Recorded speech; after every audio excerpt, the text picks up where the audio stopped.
Hi guys, my name's CJ Morris and I am doing my speech on how to make just a regular box of Kraft mac and cheese with a little spice.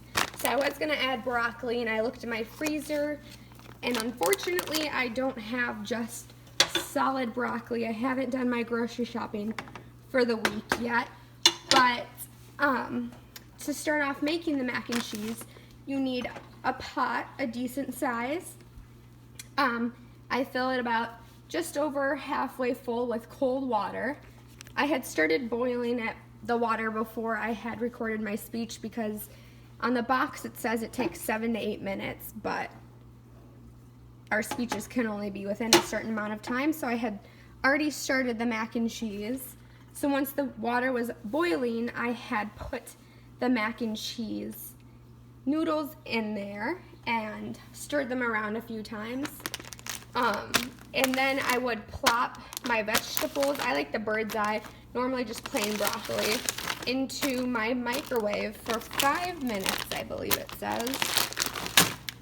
And then when my vegetables are done, I would just set them aside until my mac and cheese was done.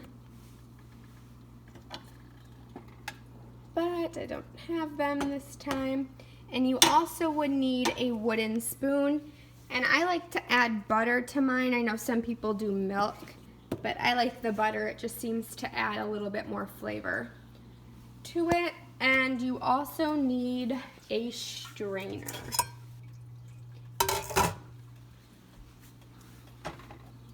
So what I like to do is I like to adjust the heat on my stove top so I can cook the noodles fast, but I don't want it to boil over.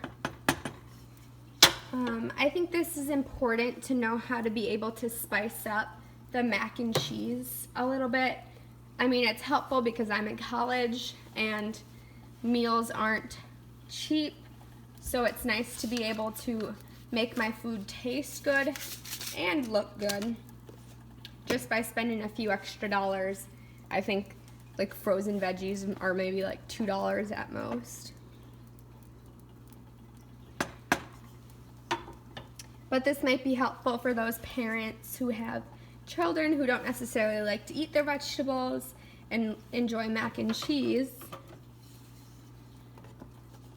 And let's see, the noodles are almost done. But according to the box mac and cheese, if you guys follow instructions, you would need, the classic prep says 6 cups of water, 4 tablespoons of butter, 1/4 cup milk, and then cooking instructions is to first boil the water, as I said. Second, drain, like after you had cooked your noodles and stuff. I'll be doing that in just a few minutes. And then you add your toppings. Just the plain packet of cheese. I think my noodles are done. They look good to me. So I'm gonna turn my stove top off. I'm gonna take it over to my sink. Dump them in the strainer. Oops, sorry, the camera got a little foggy. Strain them out. And dump them back in my pot. And then set them back on my stove top. I'm trying to do this with one hand. Let me just set that there.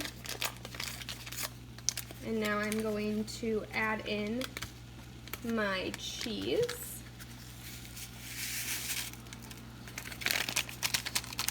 And I don't really add a specific amount of butter. I kind of just take enough on the spoon. Maybe that much. It might be too much for some of you guys, but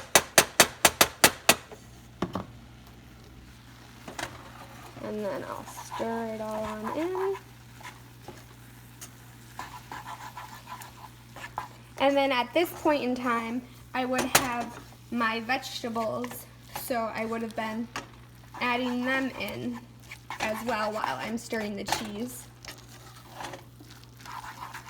And sometimes if the cheese doesn't stir or like mix in all the way, I would add a little bit of milk so it mixes in faster, but it seems to be doing just okay with the little bit I added in right now there.